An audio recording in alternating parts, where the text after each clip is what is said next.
जय हिंद बच्चों, welcome to your new physics class. कल की क्लास के सीक्वेंस में अब हम आगे के टॉपिक्स पढ़ेंगे। कल हमने पढ़ा था कॉम्बिनेशन ऑफ सेल्स में सीरीज कॉम्बिनेशन, ठीक है। और सीरीज कॉम्बिनेशन में हमने स्पेशल केस निकाला था कि अगर सारे सेल्स आइडेंटिकल रहे तब क्या रिजल्ट होगा। आज हम उसके आगे पढ़ेंगे parallel combination of cells. Parallel combination of cells में हमने पहले से I have written this derivation on the board, आप इसको ध्यान से समझेंगे। पैरेलल कॉम्बिनेशन ऑफ सेल्स में हमने दो सेल्स लिए हैं, दो नॉन आइडेंटिकल सेल्स हैं जिनका ईएमएफ E1 और E2 है, अलग अलग ईएमएफ है, और इंटरनल रेजिस्टेंस R1 और R2 है, मतलब इंटरनल रेजिस्टेंस भी अलग अलग है, ईएमएफ भी अलग अलग है। सो this is a general case, ठीक। नॉन आइडेंटिकल सेल्स, ठीक, इनको हमने पैरेलल कॉम्बिनेशन में लगाया तो E1 में से जो करंट फ्लो हुआ वो है I1 और E2 में से जो करंट फ्लो हुआ वो है I2। तो ये दोनों जुड़ के यहां से जो करंट बनेगा, नेट करंट, वो कितना हो जाएगा I, ठीक है। मैंने आपको पहले भी बताया था, एक बार फिर से याद दिला देता हूं कि जब पैरेलल कॉम्बिनेशन होता है तो हर एक पैरेलल ब्रांच में से जितना करंट होता है उनका कॉम्बिनेशन करने पर जो नेट करंट आएगा वो हर एक ब्रांच के करंट के सम के बराबर होता है। जैसा I have told you, that's why I1 और I2 को जोड़ के हमने क्या बनाया है, I। एक चीज और मैंने आपको बताई थी कि किसी भी सेल के प्लस में से जितना करंट निकलता है माइनस में उतना ही करंट जाता है, ठीक है। तो अगर इसके प्लस में से करंट निकल रहा है I1 तो माइनस में कितना करंट जा रहा है, दैट इज आल्सो I1। इसके प्लस में से करंट निकला I2 तो माइनस में कितना करंट जा रहा है, I2, राइट। ओके, तो ये जो दो सेल्स हैं पैरेलल कॉम्बिनेशन, इनके कारण जो पोटेंशियल डिफरेंस इन दोनों पॉइंट्स के बीच में प्रोड्यूस हो रहा है, that potential difference is V। Yesterday I told you difference between E and V, ठीक है। तो इन दोनों सेल्स के ईएमएफ E1 और E2 है, लेकिन पोटेंशियल डिफरेंस जो इन दोनों पॉइंट्स के बीच में आ रहा है वो कितना है, V। अब इसका इक्विवेलेंट सर्किट डायग्राम कुछ ऐसा बनेगा। हम मान लेते हैं इन दोनों सेल्स के कॉम्बिनेशन के कारण एक ही सेल एज्यूम कर सकते हैं जिसका इक्विवेलेंट ईएमएफ जो है वो कितना आ रहा है, EQ। और इन सेल्स के कॉम्बिनेशन के कारण जो इक्विवेलेंट इंटरनल रेजिस्टेंस आ रही है वो क्या है, REQ। ऑब्वियसली दो सेल की बजाय अगर हम एक ही सेल मान ले रहे हैं, इफेक्टिव सेल जिसका ईएमएफ EQ है और इफेक्टिव इंटरनल रेजिस्टेंस REQ है, पर पोटेंशियल डिफरेंस इन दोनों के अक्रॉस जो होगा वही पोटेंशियल डिफरेंस इस इफेक्टिव सेल के अक्रॉस होगा, क्योंकि पॉइंट्स तो दोनों सेम ही हैं। जो इन दोनों पॉइंट्स के बीच में पोटेंशियल डिफरेंस है वही इन दोनों पॉइंट्स के बीच में होगा, तो potential difference is V, right. तो इस तरीके से इस डायग्राम को हमने रिड्यूस करके ऐसा डायग्राम एज्यूम कर लिया। अब इस फिगर से हम इसको, मैंने कहा figure 1, this one is figure 1 and this figure is figure 2, okay. तो फ्रॉम फिगर 2 अब आप ध्यान दीजिए, डेरिवेशन की शुरुआत हो रही है। इस फिगर में जो E is equal to V plus IR, ये हमने पहले से ही रिलेशन पढ़ी थी, relation between E and V, E is equal to V plus IR, जिसमें मैंने आपको बताया था E is greater than V during discharging and E is less than V during charging, right। तो वो वाली relation E is equal to V plus IR से अगर हम I निकालें तो E minus V upon R हो जाएगा, right। तो अब I is equal to E की जगह पर इस फिगर में हमने क्या लिया हुआ है, EMF is EEQ minus V, potential difference is V, तो V लिखा, और इंटरनल रेजिस्टेंस की जगह पर इफेक्टिव इंटरनल रेजिस्टेंस क्या हो गई, REQ, ठीक है। अब क्या मैं इसको सेपरेट करके कुछ इस तरीके से लिख सकता हूँ, EEQ minus V upon REQ को EEQ upon REQ minus V into 1 upon REQ, ठीक है। मैं पर्पसफुली ऐसे लिख रहा हूँ, क्यों लिख रहा हूँ इसके पीछे कारण आपको आने वाले स्टेप्स में समझ में आ जाएगा। सो दिस इज इक्वेशन नंबर 1। तो I इज इक्वल टू क्या है, EEQ upon REQ minus V into 1 upon REQ, this is equation number 1, right. अब हम फिगर 2 पर आते हैं, सॉरी फिगर 1 पर आते हैं। इस फिगर में हम जानते हैं कि I1 और I2 का सम करने पर कितना आ रहा है, I। तो I is equal to I1 plus I2 लिख सकते हैं, राइट। अब इस इक्वेशन को देखो, I is equal to E minus V upon R, इस इक्वेशन को अगर हम फर्स्ट सेल के लिए लगाएं तो इसमें जो करंट है वो क्या है, I1। तो I1 इज इक्वल टू क्या हो जाएगा, E1 माइनस इसका पोटेंशियल डिफरेंस है V upon internal resistances R1। तो I1 की जगह पर मैं लिख रहा हूँ E1 minus V upon R1। I1 की जगह पर I is equal to E minus V upon R, तो I1 की जगह पर E1 minus V upon R1 और I2 की जगह पर E2 minus V upon R2। Clear? अब क्या करूंगा, मैं इन टर्म्स को सेपरेट कर लूंगा, E1 और E2 यानी EMF वाले टर्म्स को एक साथ और V वाले टर्म्स को एक साथ इस तरीके से लिखूंगा। तो ये E1 upon R1 minus V upon R2 plus E2 upon R2 minus V upon R2 होगा। तो E1 और E2 वाले टर्म्स को एक साथ लिख लिया, E1 upon R1 plus E2 upon R2, और V वाले टर्म्स में कॉमन आएगा तो माइनस V कॉमन लिया, तो ब्रैकेट के अंदर क्या बचेगा, 1 upon R1 plus 1 upon R2। This is equation number 2, right. अब आप इक्वेशन नंबर 1 और इक्वेशन नंबर 2 को कंपेयर कीजिए। क्या ये भी current through the circuit show कर रही है इक्वेशन नंबर 1, और ये भी current through the circuit show कर रही है? LHS सेम है तो RHS भी कैसे होना चाहिए, सेम। तो कंपेयर करने पर हमें ये समझ में आ रहा है कि V का जो यहाँ पर मल्टीपल है वो 1 upon R1 plus 1 upon R2 है, और यहाँ पर V का मल्टीपल 1 अपॉन REQ है। ठीक है, तो हम क्या कंक्लूड कर सकते हैं, 1 upon REQ is equal to क्या होना चाहिए, यहाँ पर 1 अपॉन REQ, ये किसके बराबर होना चाहिए, 1 upon R1 plus 1 upon R2, right. And at the same time अगर हम EMF वाले टर्म को कंपेयर करें तो इसमें आ रहा है EEQ अपॉन REQ, और यहाँ पर आ रहा है EMF वाला term E1 upon R1 plus E2 upon R2।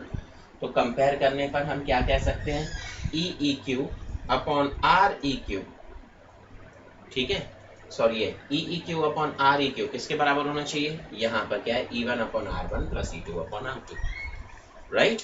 तो इस तरीके से हमें इफेक्टिव इंटरनल रेजिस्टेंस के लिए फॉर्मूला मिल गया। जब सेल्स का पैरेलल कॉम्बिनेशन होता है तो इफेक्टिव इंटरनल रेजिस्टेंस के लिए क्या फॉर्मूला होगा, 1 upon REQ is equal to 1 upon R1 plus 1 upon R2, और EMF निकालने के लिए क्या फॉर्मूला होगा, E upon R is equal to E1 upon R1 plus E2 upon R2।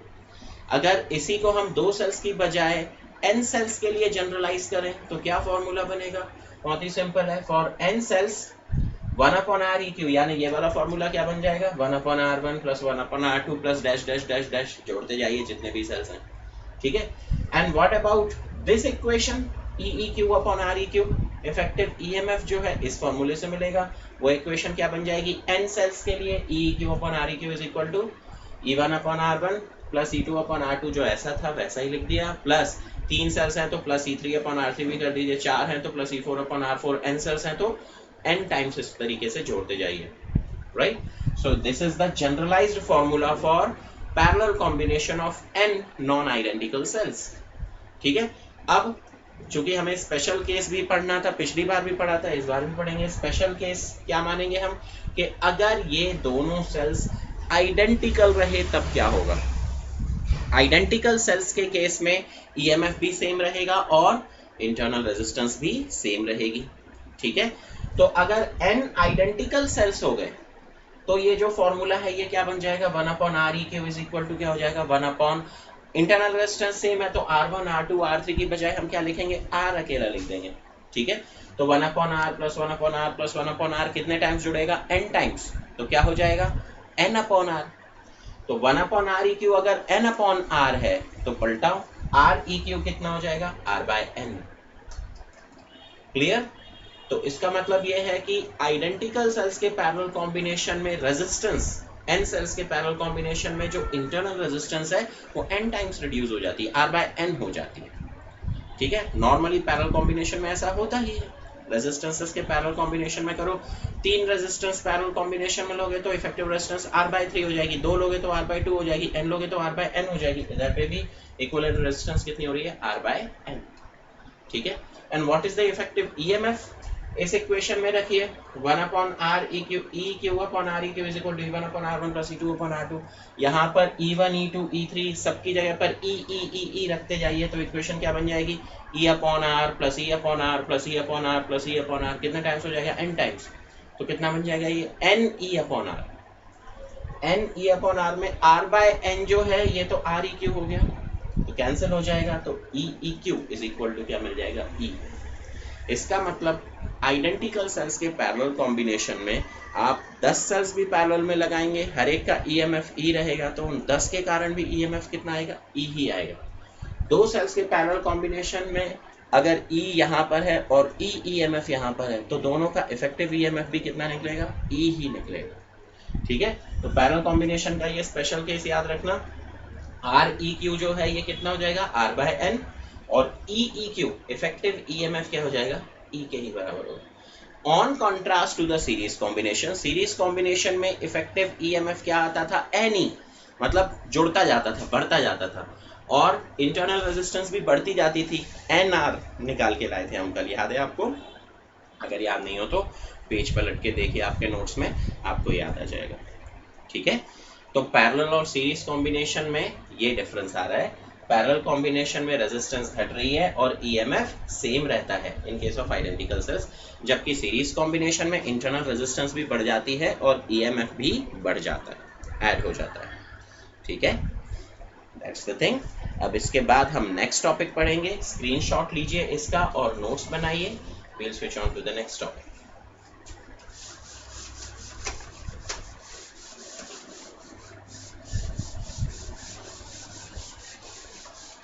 Now what? Series combination of cell और parallel combination of cell, हम क्यों करेंगे सेल्स का कॉम्बिनेशन? सवाल ये उठता है कि why we will be doing a combination of cell. Obviously हम या तो हमारे पास एक सेल है, जैसे मान लीजिए 1.5 वोल्ट का कोई सेल है और हमें 4.5 वोल्ट का ईएमएफ चाहिए, तो हम क्या करेंगे, हम सीरीज में लगा के जोड़ देंगे, ईएमएफ बढ़ जाएगा। ठीक है, तो ईएमएफ बढ़ाने के लिए हमें कौन सा कॉम्बिनेशन करना चाहिए, सीरीज। पर अगर हमें करंट बढ़ाना हो तो हम देखते हैं हर एक सेल से करंट निकलता है और फिर पैरेलल कॉम्बिनेशन में हर एक ब्रांच का करंट क्या हो जाता है, एड अप। ठीक है, तो करंट बढ़ाना हो तो पैरेलल कॉम्बिनेशन करना चाहिए। ठीक है, अब सिचुएशन ये है कि मैक्सिमम करंट सीरीज कॉम्बिनेशन में कैसे निकाला जा सकता है और मैक्सिमम करंट पैरेलल कॉम्बिनेशन में कैसे निकाला जा सकता है। ठीक है, तो the topic that we are going to study is the condition to draw maximum current. Condition to draw maximum current.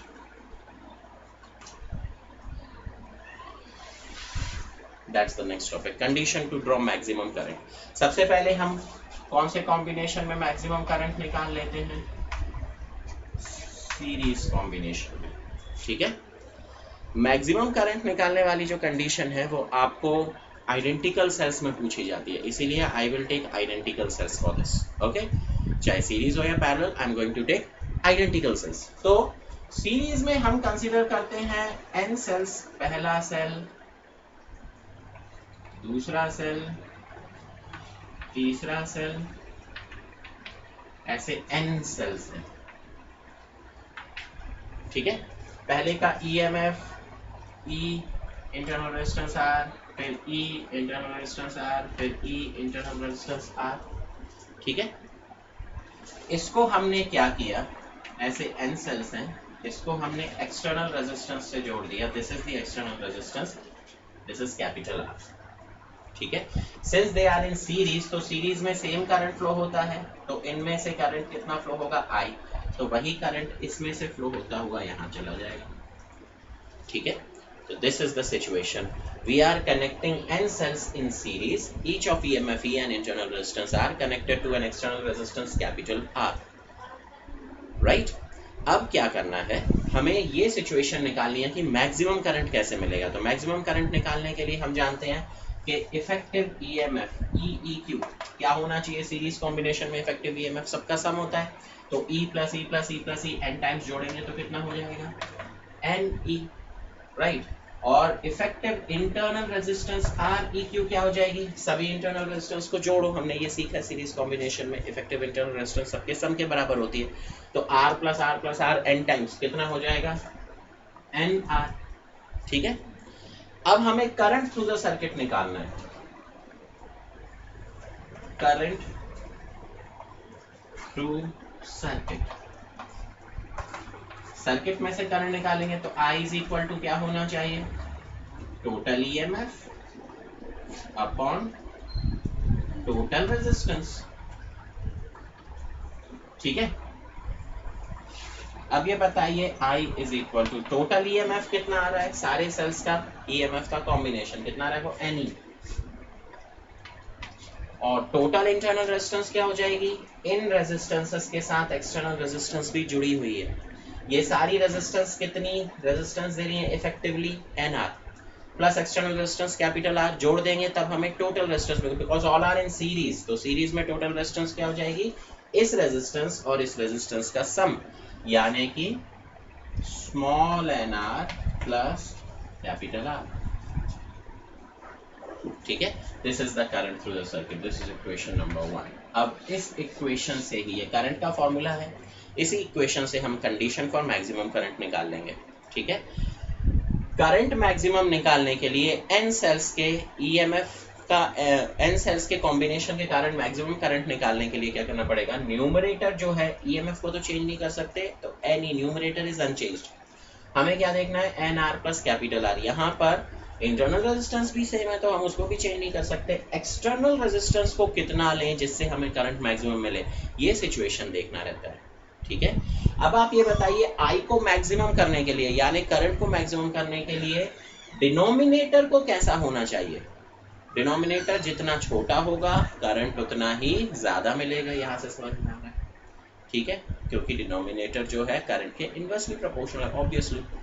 तो करंट को मैक्सिमम होने के लिए NR प्लस कैपिटल R, इसको कैसा होना चाहिए, सबसे छोटा।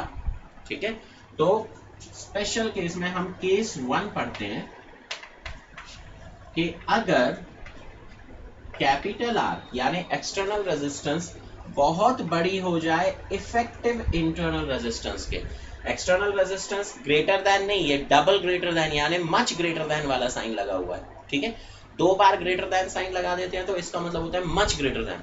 तो capital R is much greater then small nr, यानी कि एक्सटर्नल रेजिस्टेंस अगर इफेक्टिव इंटरनल रेजिस्टेंस से बहुत ज्यादा हुई तब क्या होगा, तब NR प्लस कैपिटल R को अप्रोक्सीमेटली किसके इक्वल लिख देंगे, कैपिटल R के बराबर। ठीक है, तो I इज इक्वल टू क्या हो जाएगा उस केस में, n times of E upon R। n times of E upon R मतलब E upon R is the current due to single cell. अगर एक ही सेल होता है उसका EMF E होता, इंटरनल रेजिस्टेंस तो नेग्लिजिबल हो ही गई, बहुत कम है, बहुत कम है। तो n times of E upon R मतलब E अपॉन R क्या है, current due to a single cell. I is equal to E upon R लगाएंगे तो E अपॉन R इंटू N आ रहा है। इसका क्या मतलब है कि जब एक्सटर्नल रेजिस्टेंस बहुत बड़ी होगी तो जो करंट है वो एक सेल के कारण करंट का n टाइम्स होगा, यानी I is equal to n into current due to single cell. ठीक है, तो अगर इसका मतलब यह है कि एक्सटर्नल रेजिस्टेंस को बहुत ज्यादा रखेंगे तो करंट बहुत बढ़ जाएगा। एक सेल के कारण करंट अगर मान लो मिल रहा है 1 एम्पियर, तो 2 सेल लगाने से 2 एम्पियर, 3 सेल लगाने से 3 एम्पियर, n सेल लगाने से n एम्पियर, इस तरीके से बढ़ता चला जाएगा करंट। तो what is the condition to draw maximum current in series combination? The condition is external resistance should be much greater than the effective internal resistance of the all the combination of cells. ठीक है, अच्छा case 2, if ये भी समझ लेते हैं कि अगर कैपिटल R बहुत कम हुआ NR के तब क्या होगा, capital R is much less than NR। इस केस में क्या होगा, NR प्लस कैपिटल R किसके बराबर हो जाएगा, NR के बराबर हो जाएगा। तो उस इक्वेशन, उस कंडीशन में इक्वेशन नंबर 1 बन जाएगी I is equal to NE upon, इन दोनों में ये बहुत बड़ा है ये बहुत छोटा है इस केस में। ठीक है, तो ये क्या बन जाएगा, ये नेग्लेक्ट कर लेंगे, NR आ जाएगा, NE अपॉन NR, N से N कैंसिल, क्या हो जाएगा E अपॉन R। ठीक है, ये E अपॉन R क्या है, अब एक्सटर्नल रेजिस्टेंस नेग्लिजिबल हो गई तो I is equal to E upon R, Ohm's law ये बता रहा है कि this is the current due to a single cell, this is current due to single cell, current due to single cell. तो क्या फायदेमंद है सीरीज कॉम्बिनेशन में, सीरीज कॉम्बिनेशन में मैक्सिमम करंट लेने के लिए external resistance must be much greater than the effective internal resistance. ठीक है, ये रिजल्ट जो है ये ध्यान रखिएगा, ये भी पूछा जाता है एग्जाम्स में, तो आपको ये करना है। ठीक है, तो ये सीरीज कॉम्बिनेशन हो गया। Let us now take a screenshot, okay, and write the notes. Let us now discuss about parallel combination.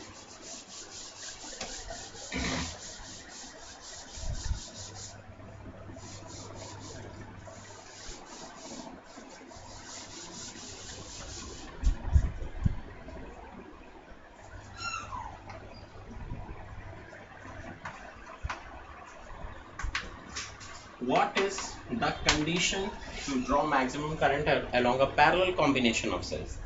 ठीक है, तो ले लेते हैं, एक ये सेल है,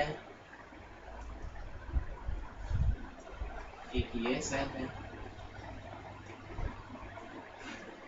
ऐसे बहुत सारे सेल्स हैं।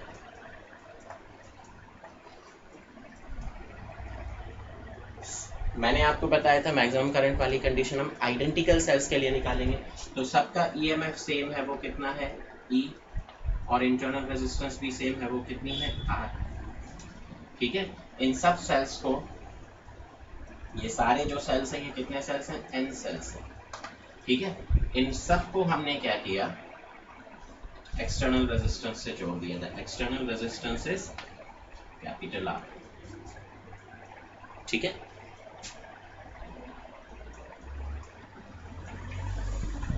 ये डॉटेड लाइन शो कर रही है कि n सेल्स का पैरेलल कॉम्बिनेशन है। ठीक है, n सेल्स। ओके, अब क्या होगा, क्या इस फिगर को कुछ हम इस तरीके से बना सकते हैं कि n सेल्स का पैरेलल कॉम्बिनेशन है, हम मान लेते हैं इन n सेल्स का इफेक्टिव एक सेल मान लें, तो उसका ईएमएफ क्या हो जाना चाहिए, EQ। ठीक है, तो हम मान लेते हैं कि एक ही सेल, हमने इन n सेल्स की बजाय एक ही सेल को रिप्रेजेंट कर रहे हैं, उसका इक्विवेलेंट या इफेक्टिव ईएमएफ कितना हो जाएगा, EEQ, और इफेक्टिव इंटरनल रेजिस्टेंस क्या हो जाएगी, REQ, जो कि किससे जुड़ा हुआ है, एक्सटर्नल रेजिस्टेंस कैपिटल R से। मान लेते हैं कि इससे करंट क्योंकि आइडेंटिकल सेल्स हैं तो करंट भी कैसा फ्लो होगा, सेम। अगर इससे करंट फ्लो हुआ I डैश, तो इससे भी कितना होगा, I डैश, ये I dash I dash I dash जुड़कर कितना करंट बना ले रहे हैं, मान लो I, तो यहां से कितना करंट फ्लो होगा, I। ठीक है, तो इस डायग्राम को रिड्यूस करके हम ऐसा एज्यूम कर सकते हैं, राइट। अब आप ये बताइए, parallel combination of identical sales हमने निकाला था, अभी जो रिजल्ट निकाले थे उसमें हमने क्या देखा था, पैरेलल कॉम्बिनेशन में क्या होता है, इफेक्टिव ईएमएफ जो है, पैरेलल कॉम्बिनेशन का इफेक्टिव ईएमएफ क्या निकलता है, EEQ, E के बराबर ही निकलता है। मैंने आपको बताया था अभी इफेक्टिव ईएमएफ सिंगल सेल के ईएमएफ के बराबर होता है, और इफेक्टिव इंटरनल रेजिस्टेंस जो है ये कितनी हो जाती है, R/N। यस और नो? तो ये जो EEQ है ये E के बराबर ही रहेगा, सिंगल सेल के ईएमएफ के बराबर, और इफेक्टिव इंटरनल रेजिस्टेंस जो है ये किसके बराबर हो जाएगी, R/N, यानी रिड्यूस हो जाएगी। ठीक है, now what is the current flowing through the cell, I is equal to क्या हो जाना चाहिए, total EMF upon total resistance, total EMF upon total resistance. तो I is equal to total EMF कितना है यहाँ पर, E, अपॉन टोटल रेजिस्टेंस क्या हो जाना चाहिए, ये REQ जो है ये कितनी है, R/N। इसके साथ ये वाली रेजिस्टेंस जो है ये सीरीज में है, एक्सटर्नल रेजिस्टेंस कैपिटल R, तो सीरीज में होने के कारण क्या लिख देंगे हम यहाँ पे, capital R। This is equation number 1। Now इस इक्वेशन के बेस पर हम condition to draw maximum current निकाल लेंगे, राइट। तो what is the condition to draw maximum current, यहां पर केस 1 लिख लेते हैं हम कि अगर external resistance is much greater than the effective internal resistance, effective internal resistance is R/N। external resistance बहुत बड़ी हुई और effective internal resistance बहुत कम हुई, तब क्या होगा, तब ये होगा कि R/N प्लस कैपिटल R में जो सबसे बड़ा है उसके हिसाब से इक्वेशन बन जाएगी, तो I इज इक्वल टू क्या हो जाएगा, E अपॉन R हो जाएगा। I is equal to E upon R, ये क्या होना चाहिए, that is the current due to single cell. इसका मतलब ये है कि पैरेलल कॉम्बिनेशन में अगर एक्सटर्नल रेजिस्टेंस बहुत बड़ी रही इफेक्टिव इंटरनल रेजिस्टेंस के कंपैरिजन में, तो करंट कितना मिलेगा? जितना एक सेल से मिल रहा था उतना ही दो सेल से मिलेगा, 4 सेल से, 10 सेल से, 50 सेल से, n सेल्स का भी कॉम्बिनेशन कर दोगे तो भी करंट कितना मिलेगा? एक सेल से जितना करंट मिल रहा था लगभग लगभग उतना ही करंट मिलेगा, यानी कोई फायदा नहीं है। एक्सटर्नल रेजिस्टेंस पैरेलल कॉम्बिनेशन में एक्सटर्नल रेजिस्टेंस को बड़ा रखने से कोई फायदा नहीं है। Let us discuss about the another case, case 2। Case 2 में अगर हम कैपिटल आर यानी एक्सटर्नल रेजिस्टेंस को इफेक्टिव इंटरनल रेजिस्टेंस से मच लेस देन कर देते हैं, यानी external resistance negligible, almost negligible रखते हैं, तब क्या होगा? ये जो फॉर्मूला है कैपिटल आर बहुत छोटा है, आर बाय एन ये बहुत बड़ा हो जाएगा उसके कंपैरिजन में, तो I इज इक्वल टू क्या बन जाएगा इस केस में? इस केस में I is equal to E upon R upon N, यानी कि N into E upon R हो जाएगा। डिनोमिनेटर का डिनोमिनेटर न्यूमरेटर बन जाता है, तो N into E upon R। इसका मतलब क्या है? I is equal to N into current due to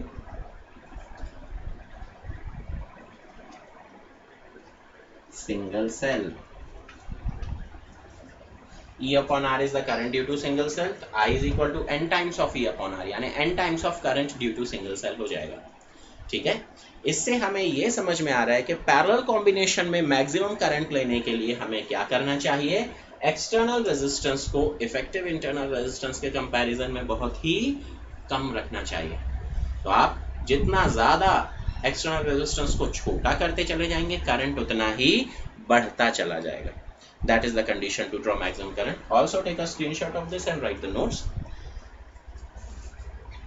Now, अब इसके साथ ही ये वाला टॉपिक जो है कॉम्बिनेशन ऑफ सेल्स ये कंप्लीट होता है। एक और बचता है टॉपिक जो आप खुद कर सकते हैं, इसीलिए मैं आपको होमवर्क दूंगा वो कि सीरीज कॉम्बिनेशन पढ़ा दिया मैंने, पैरेलल कॉम्बिनेशन पढ़ा दिया, लेकिन मिक्स्ड कॉम्बिनेशन नहीं पढ़ाया आपको। मिक्स्ड कॉम्बिनेशन आप लोग खुद घर पर ट्राई कीजिए, मैं आपको होमवर्क दे रहा हूँ। तो होमवर्क क्या है आप लोग नोट करेंगे, मैं रीड आउट कर रहा हूँ, जस्ट नोट इट डाउन। आप लोग लिखेंगे, ठीक है। The homework is derive the condition for obtaining maximum current.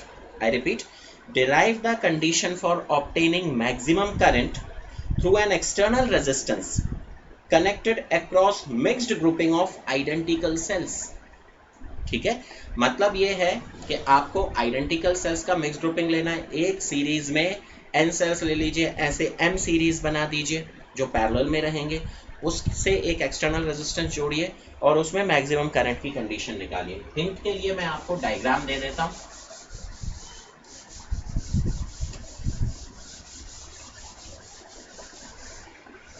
I think आप लोगों ने नोट कर लिया होगा जो मैंने रीड किया था, एक बार फिर से मैं रीड कर दे रहा हूँ। जो होमवर्क है, derive the condition for maximum current through an external resistance connected across mixed grouping of identical cells। ठीक, सिचुएशन कुछ इस तरीके से है, आइडेंटिकल सेल्स हैं, पहला सेल, दूसरा सेल, तीसरा सेल, ऐसे कितने सेल्स हैं? n सेल्स हैं मान लो, ठीक है। अब ऐसे n सेल्स जो हैं, ऐसी n सेल्स की रो जो है, बहुत सारी रोज हैं। पहली रो इस तरीके से, ये दूसरी रो, ये तीसरी रो, इस तरीके से कितनी रोज हैं? m रोज हैं, m रोज हैं, और हर एक रो में कितने सेल्स हैं? n cells. इस तरीके से इनको ज्वाइन किया हुआ है।